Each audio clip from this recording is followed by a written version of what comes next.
Hi. I'm winking. This is my form of an emoji online, virtual emoji. I'm winking. How are you feeling? Smoothie? Good? Do you miss them? Did you keep them? So we didn't review that you could keep a smoothie. You are now into week 3. So you've done your 10 days, you've done another 7 possibly of your wheat, removing your wheat. But did you crave your smoothie? You can keep it. So you could keep a smoothie in your diet. That's not a problem every morning. You can actually change up your smoothies a little bit, get creative, play with them a little bit. I personally have a smoothie at least 4 out of 7 days a week, if not more. I love them, okay? I absolutely love them. Have you slowed down? Move it around in your mouth. Then drink it down. So good. Oh my gosh. When you slow down, it's so good. You appreciate your food more. You are getting nourished by your food more. You just feel better about eating. Eating's a good thing. Some people beat themselves up like, I'm hungry all the time. What's wrong with me? Doesn't matter. Maybe you don't want to be hungry all the time. This week in our teaching, I am going to teach maybe about why we are hungry all the time. It's a craving, okay? It's sometimes considered just a habit, okay? I want to explain to you what I mean by that. So remember I talked about that 2 o'clock drop back in week 1? It's possible it's still happening, and I'm going to explain why, okay? I'm going to explain why today. So before we get started, understanding that statistically, out of about 1,000 people, they did this question about how stressed are you? Approximately 55% of them said they are stressed. That's more than half our population saying they're stressed. That's not more than half of our population truly saying they're satisfied, they feel really good. They're stressed, high intense stress. 51% of those people say that it paralyzes them. That's very scary. Paralyzed, meaning they can't even think about eating properly or taking care of their diet or their exercise or their health in any way. And perhaps they're not even able to function in society. Maybe they're depressed. There's so many reasons, and I'm not going to get into them all. And 83% of the people say that it's work-related. So of the 51, they broke it down into layers. 80% of those people say it's work-related, but they even say that they are stressed about their diet. 83%. So that is a huge number of people, okay? The fitness and health industry is a billion-dollar business for a reason. It's a reason. People are looking for the answer. It's so easy. It really is.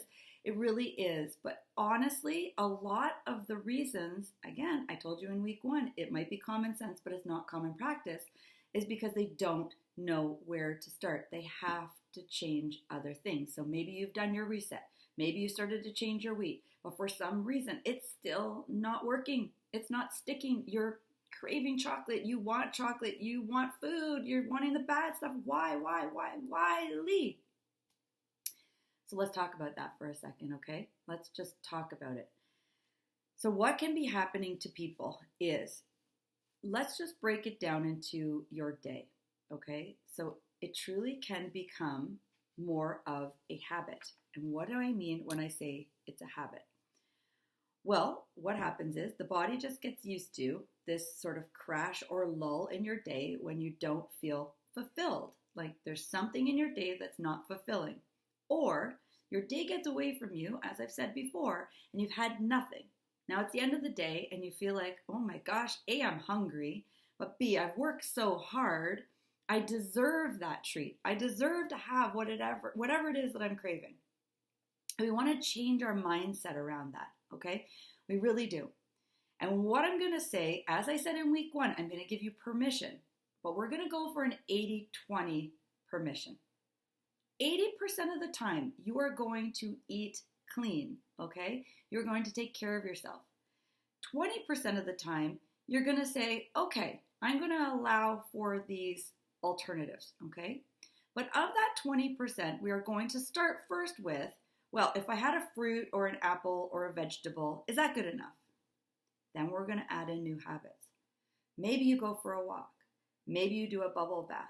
Maybe you treat yourself to, I don't know, a pedicure, a manicure. Maybe you're going to go meet the boys for, I don't know, a game of cards. It's not a distraction to do this. This is giving back to your soul. Okay? This is sort of that happiness meter that's in your body. And you have to prepare for that. Okay? I used to do this thing called an ideal week. Someone introduced it to me. It was awesome. And I thought, wow, what do you mean ideal week? My ideal week would be on a beach, in Florida or something. But truly, what's your ideal week? So we would have to write in our time. So when I was going to get up and meditate, when I was going to journal, or when I was going to go for a walk or meet my girlfriend, that went in the schedule first. Then we placed in appointments, meetings, commitments. Okay. Now what I took it to was breaking it down into that 80-20. The reality is we can't play all day, right? We got to get things done. But if you schedule you time, then you are going to fit in that sort of better habit, I'll call it, as opposed to maybe filling that time with more work or more commitments or things for other people and never giving back to you. A lot of the reasons that we have these dips and spikes is, yes, hormonally. Yes, it's because due to our mind and insulin and all of that. But it's also because we're not giving back to ourselves, living that best life. And you can create it. Do you know how long it takes to create that? 10 seconds. I could change your life in 10 seconds. You have to create it. You have to write it down. And then you've got to commit to yourself. So what will happen is we learn to say no a little bit more, okay? So things come up that you just see, but my kids want me to do this, or I feel obligated to do this, my parents, that. I get it. But we all have the same 24 hours in the day. Now, we don't all have the same commitments. I understand that. However, if you don't start taking care of you, no one else will. No one. When I go down that black hole and I start to get off track, whether it's agitated, cranky, frustrated, whatever it is, it's because I've actually stopped giving back to me and I start feeling, I don't even know the word. I just feel lost. I get down. I get frustrated. And I think it's because everybody else is putting this pressure on me, but it's me. Okay, it's me. I have to recognize that first. So the first thing is to making sure that you build that excellent foundation.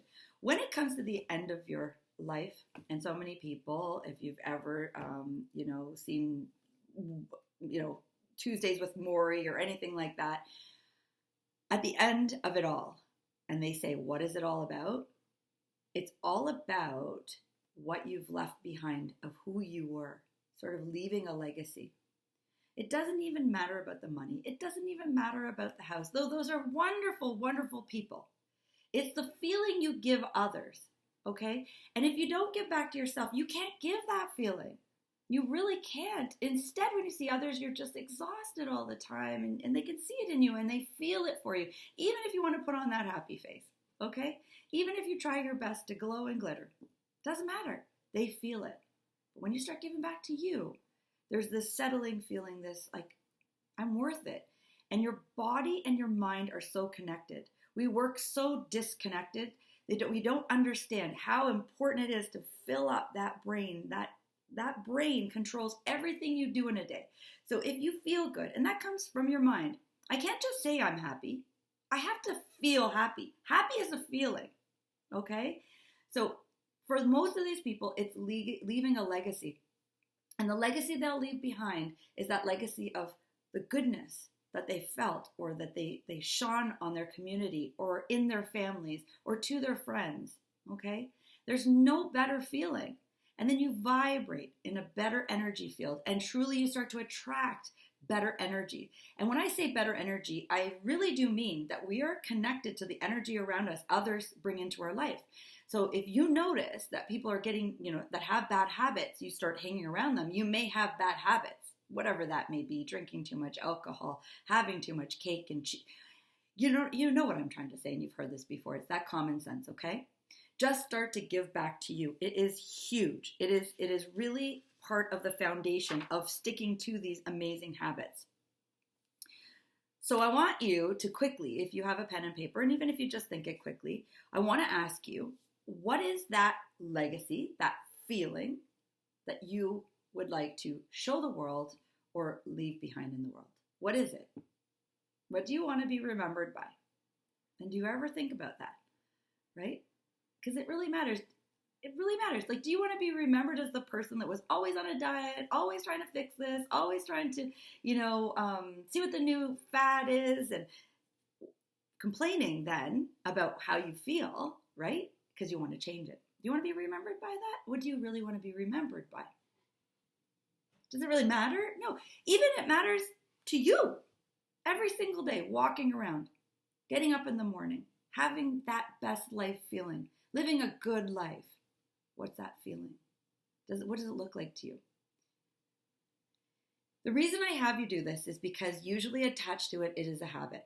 Okay, so I'm just saying, if you were a smoker, you don't get a great feeling off being a smoking other than you're addicted to the cigarettes, but there's a habit attached to what's leading you down that path.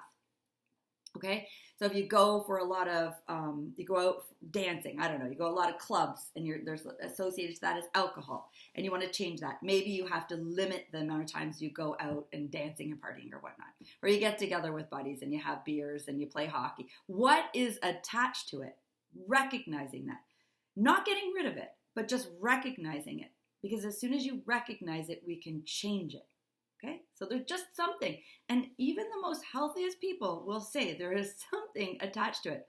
Is it a good thing? Is it a bad thing? Sometimes they say, it's the one thing I do that gives me pleasure. And I am so thumbs up for that. Okay, so thumbs up for that. I'm going to share something with you. So before I do that, I want you to go through my visualization exercise right now. So we're just going to close our eyes again. We did this with the Raise meditation last week. I'm not sure if you remembered that. But we're going to close our eyes right now. And I want you to visualize. And I want you to go back to a time, any time in your life. Doesn't matter where you are in your life. But what comes to mind when you were the most happy? You are so happy.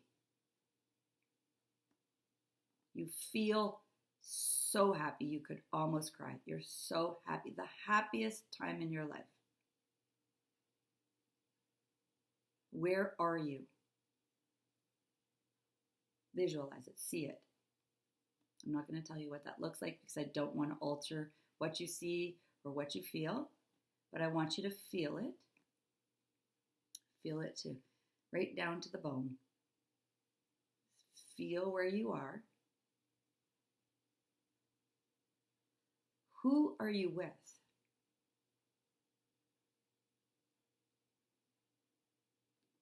So where are you? How do you feel? And who are you with? What are you doing?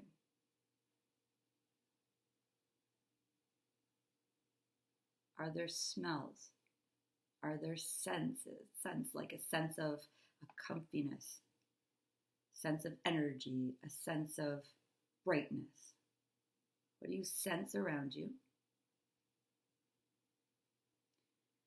And really look in this space and anywhere around you. Is there any food? Any food? Okay, now open your eyes. So when I did this exercise, I went to a time in my life when it was, myself, my sister, and my mom. And we were going, I don't know, shopping, but it was going to a mall. Didn't matter where we really were, at what mall I mean. But we were always getting a treat of some kind. And for me, it was a donut, okay? A donut. It was when mom would sit down with us and actually take the time, because she was always doing laundry, busy. Moms, they're busy. But she's sitting with us and having that donut. So for me, for some reason, I love donuts because they associate to a very happy feeling for me. And that's a beautiful thing.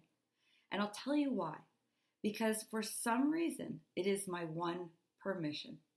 So instead of going absolutely crazy on every single thing that you would think, oh, well, when you're giving yourself permission, that 20% that I talked about a little while ago, I'm going to swing you back. I don't go crazy. I make sure it is very special to me. And for me, it's having a donut. Is it every day? No, because the rest is much more important to me. Okay? It really is. Will it be just a bite of something that might be outside of what I'm supposed to eat? Sure. Yes. Could it be a bite of a chocolate bar? Could it be a chip? Could it be popcorn? I don't know. Whatever it is. Yes, sure. I just don't go crazy. Okay? I would not finish it. I wouldn't finish a bag of cookies. I wouldn't finish the whole chocolate bar. I'd love to, but I don't. So I want you to adapt that 80-20, and I want you to think about those habits. I want you to think about the feeling of the life you want to live. We want to change your life. This is a lifestyle change, what we're trying to adapt. So this week, we are going to do a teaching now on sugar. Sugar. It is a big deal. It's a huge, big deal. Our body, for some reason, needs that balance of that sugar. We have that craving for that sugar, and I mean white refined sugar. So when you have the sugar, in my opinion, what happens that's not good about sugar is that spike I talked about in week 1. That spike is the problem, okay? Because there's a crash to that spike. What we want to start to do this week is really notice our sugar cravings. When do they happen? Can we stop them? Can we have a vegetable? Can we have a fruit? Can we avoid that white refined sugar? And I'm going to give you that replacement. So every week I've said, if I take something away, I'm going to replace it with something. Last week we took away that white grain, that whole wheat, and we changed it and we substituted the whole grain. So now we're going to have a natural form of a sugar. So here's the sugar sources that you could use. And I truly mean you can start baking with them, and I will explain it. You can replace with Sockett-Simpson. You can replace with maple syrup, and I mean real whole maple syrup, not like, the bottled syrup that's, made with mostly sugar and water. Brown rice syrup, you could use honey. You could use agave nectar, which we got to be careful with agave. So there's just a little bit of controversy over whether agave is a good substitute, but you could use a little bit of agave or go ahead. It won't be the worst thing compared to the white sugar. Barley malt syrup, maple syrup, or maple sugar. I said maple syrup, and molasses. All right, so if you are a baker, I do want to go over this quickly. So if you are a baker, your substitutes, and get a pen and paper, because these will be your substitute replacements. So if it calls for 1 cup of white sugar, this is what I will do. Use the Sockett-Simpson, that's evaporated cane juice, and you use 1 cup. So it's a 1-to-1 ratio, okay? Or you could use maple syrup, and that will be a 3/4 cup. So if it asks you to use 1 cup, you use a 3/4 cup of maple syrup. Brown rice syrup could be a substitute. So instead of 1 cup of white sugar, you would use 1 cup and 1/4 of the brown rice syrup. Honey can be between 2/3 to 3/4 of a cup in replacing the 1 cup of white sugar. Agave, 3/4 cup. A barley malt would be 1 cup and 1/4. This usually could be used in replacement of the honey or the molasses or rice. There's so many ways, like you might see them in ginger snap cookies or things like that. Maple sugar, you could use 1 cup to 1 cup, same thing.